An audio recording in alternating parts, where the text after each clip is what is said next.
یکی از روایاتی که در کتاب شریف کافی در فضیلت و اهمیت دعا نقل شده، روایتی هست که حماد بن عیسی از وجود مقدس امام صادق نقل می‌فرماید من از امام صادق شنیدم که حضرت می‌فرماید ادعو ولا تقل قد فرغ من الامر، دعا کن، دعا رو ترک نکن و نگو که کار از کار گذشته.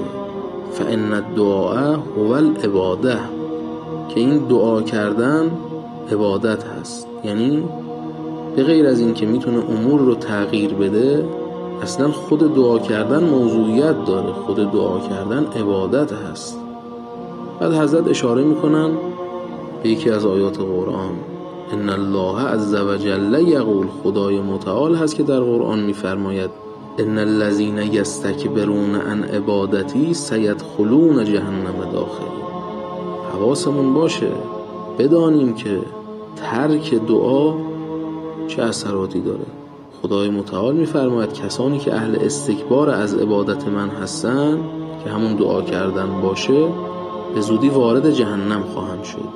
و بعد حضرت میفرمایند این قول خدای متعال هست که میفرماید ادعونی استجب لکم، شما من رو بخوانید، دعا بکنید تا برای شما خواسته شما رو برآورده بکنم، دعای شما رو مستجاب بکنم. در جایی که خدا وعده استجابت داده، چرا برای امام زمان درخواست نکنیم؟ چرا تعجیل در امر فرج حضرت رو نخواهیم؟